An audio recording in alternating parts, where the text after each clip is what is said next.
لقد علمتم أيها الناس أن الحرب سجال وأن الأيام دول وأن قتلانا في الجنة وقتلاهم في النار।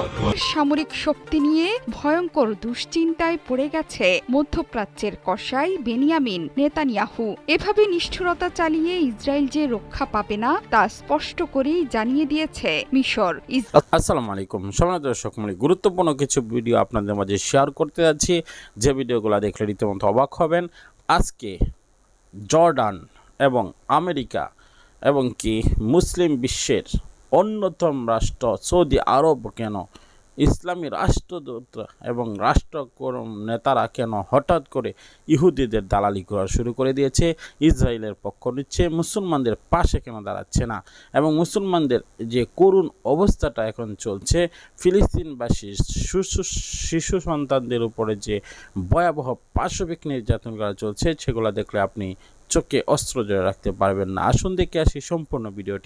এখন যুদ্ধবিরতি ভেঙে যাওয়ায় সবকিছু বন্ধ হয়ে গেছে। খাবারের অভাব, পানির অভাব, সাহায্যের অভাব, এখানে কিছুই নেই। মানুষ খুব ক্লান্ত। রয়টার্সের ফুটেজে দেখা যায় পণ্য কিনতে বাজারে ভিড় করছেন বহু মানুষ। তবে দাম বেড়েছে নিত্য প্রয়োজনীয় খাবার সহ জ্বালানি পণ্যেও। এতে চরম অস্বস্তিতে ক্রেতা সাধারণ। এর পেছনে 1 মাস ধরে খাদ্য সহায়তা প্রবেশ বন্ধ থাকাকে দুষছেন স্থানীয়রা। আমাদের কাছে খাবার বা পানি, ভাত, ডাল, খুঁজে পাচ্ছি না। রমজান বন্ধ হয়ে যাওয়ায় আমরা হতবাক হয়ে গিয়েছিলাম। আমরা পেঁয়াজ খুঁজে পাচ্ছি না, আর এর দাম ক্রমাগত বাড়ছে। এখন পেঁয়াজের দাম 6 থেকে 8 শেকেল। মানুষ কিভাবে তা কিনবে? আমরা এখন অনাহারে বাস করছি। আটার দাম ক্রমাগত বাড়ছে, জীবনযাত্রার অবস্থা কঠিন। নেই পর্যাপ্ত চিকিৎসা সরঞ্জামও। প্রতিনিয়ত ইসরায়েলের বোমায় ধ্বংস হচ্ছে অবশিষ্ট হাসপাতাল। এতে আহতদের বাঁচিয়ে রাখতে আরেক যুদ্ধে নামতে হচ্ছে চিকিৎসকদের। যুদ্ধবিরতি ভেঙে গাজায় হামলা শুরুর পর থেকে নিন্দার ঝড় বইছে বিশ্বজুড়ে, কিন্তু কাউকেই পরোয়া করছেন না নেতানিয়াহু প্রশাসন। গাজায় আগ্রাসন প্রতিদিনই আরো তীব্রতর করছে ইসরায়েল। এই সমস্ত যুদ্ধ ও ধ্বংসযজ্ঞ অন্যায্য। মানুষকে জেগে উঠতে হবে, আমেরিকান ইসরায়েলি বর্বর আগ্রাসনের বিরুদ্ধে কথা বলতে হবে। এখানে শিক্ষা, স্বাস্থ্যসেবা, খাবার, পানি, ঔষধ কিছুই নেই। এমনকি সাহায্যও আসছে খুবই কম। যুদ্ধবিরতি ভেস্তে দিয়ে গাজায় অব্যাহত আছে ইসরায়েলি আগ্রাসন। জাতিসংঘ মানবাধিকার সংগঠনগুলোর নিন্দার মুখে উপত্যকা ছাড়ছে না আইডিএফ। পরিস্থিতি ক্রমেই খারাপ হওয়ার শঙ্কায় আন্তর্জাতিক মহল। নাসরিন আক্তার, নিউজ ডেস্ক, দেশ টিভি।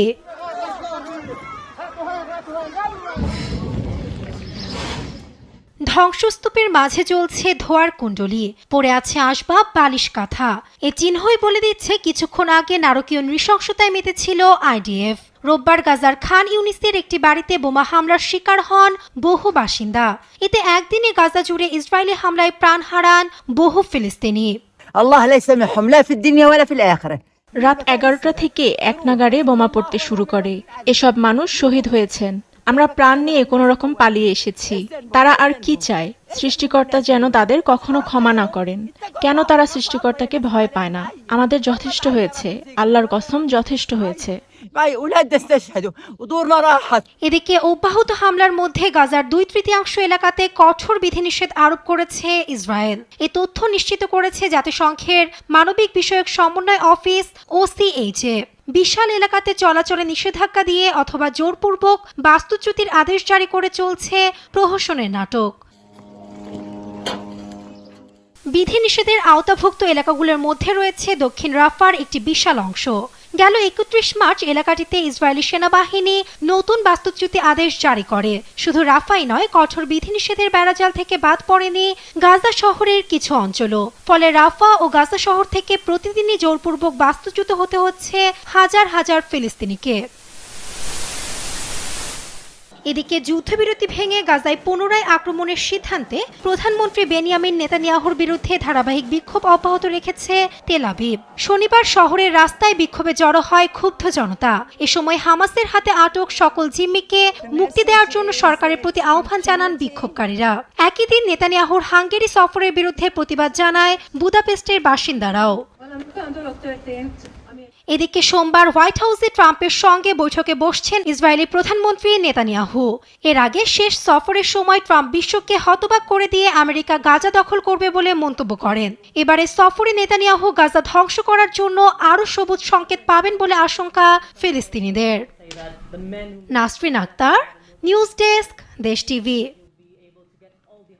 মধ্যরাতে বীরভূমি থেকে আপনার একের পর এক পাটাকা উড়ে গিয়েছে ইসটির ভূখণ্ডে।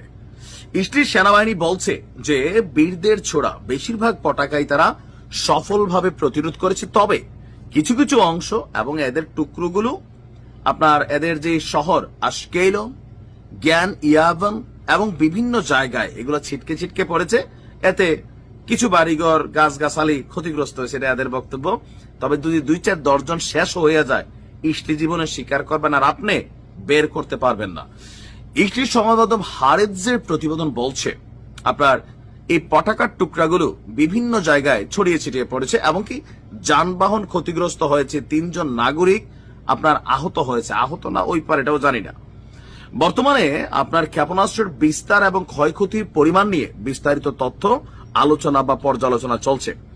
এদিকে আপনার সারা পৃথিবীতে আজকে বা গত 2-1 দিন যাবত যে উত্তাল বিক্ষোভ বা তার দেশের বিরুদ্ধে তার বিরুদ্ধে যে বিক্ষোভ, কোনো কিছুকে কর্ণপাত করছে না ইসলি এবং তার যারা গুরু আছেন আমেরিকা। ইসলির নিরাপত্তায় নতুন করে আরো বেশ কিছু আকাশ প্রতিরক্ষা সিস্টেম, অত্যাধুনিক প্রযুক্তি যেটা থাজ, সেটা পাঠাইছে।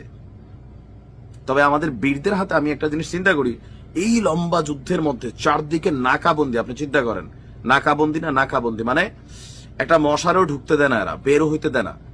কিন্তু এই যে প্রায় 2 বছরের অধিক কাল এদের বিরুদ্ধে এই যে একের পর এক পটাকা পাঠাচ্ছে, আমাদের বীরদের কাছে স্টক কি আছে জানি না, অথবা এখানে এটা কিভাবে রেডি করা হচ্ছে, কিভাবে ছোড়া হচ্ছে, কোত্থেকে ছোড়া হচ্ছে, এত ছানবিন। এরা পুরোটা এলাকাটারে প্রায় শ্মশান করে ফেলছে, তাই না, লেভেল করে ফেলছে। এরপরে কিন্তু বীরদের এই অ্যাক্টিভিটিস গুলা কোন জায়গা থেকে স্পেসিফিকলি হচ্ছে এরা কিন্তু খুঁজে পাচ্ছে না। কোথায় বীররা নিয়ে এদের গোষ্ঠী গিয়া তীরে রাখছে খুঁজে পাচ্ছে না। আপনি দেখেন, বীররা দয়া করে ছাড়লে এরা বের হয়, ঠিক কিনা? যদি এরা পাইতো মুহূর্তের মধ্যে পুরা এদের সেনাবাহিনীর সাথে প্রয়োজনে নেটওয়ার্ক থেকে ভাড়া করে না 3 দিন সারা পৃথিবীর মিডিয়া বন্ধ করে দিয়ে অভিযান চালাইয়া এরা কিন্তু বের করে নিয়ে আসতো। এক অদৃশ্য পর্দা মনে হয়। প্রিয় দর্শক, ফিলিস্তিনির ভয়াবহতা আপনারা দেখেছেন। ফিলিস্তিনি মুসলমানরা যেন অনিশ্চয়তা জীবনযাপন করছে, যে কোনো মুহূর্তে তাদের মৃত্যু সামনে আসতে পারে। কেননা একদিকে রকেট ছুটছে, অন্যদিকে তারা পালায়ন শুরু করেছে, অন্য দিক থেকে আবার রকেট আসছে, বোমা হামলা শুরু হয়েছে। তারা নিশ্চিন্ত এবং অনিশ্চিত জীবন নিয়ে তারা বিভিন্ন জায়গায় ছুটাছুটি করছে। শিশু বাচ্চাদেরকে যেন কোনোভাবেই রক্ষা করতে পারছে না। বড়রা তারা যতটুকু সহ্য রয়েছে, ছোটদের কিন্তু সেরকম সহ্য নেই। তারা ক্ষুধার জ্বালা সহ্য করতে পারে, পরিস্থিতিকে অবজারভেশন করতে পারে, কিন্তু ছোটরা সেটা কিছুই বুঝে না। মাসুম শিশু বাচ্চা, তার কোনো বুঝ নেই, তার কোনো গুণা নেই, সে বুঝে না কোনটা ভালো কোনটা খারাপ, কি করলে তাদের হাত থেকে রক্ষা পাওয়া যাবে। নিজেকে রক্ষা করার মতো কোনো তাদের ডালও তৈরি হয়নি। এবং তার বাবা মা সামনে সন্তানরা চলে যাচ্ছে, সন্তানদের সামনে বাবারা দুনিয়া থেকে বিদায় নিচ্ছে। যে সন্তান ছোট ছোট বাচ্চারা আজকে শহীদ হচ্ছে, তাদের কি দোষ? তারা একটাই দোষ করেছে,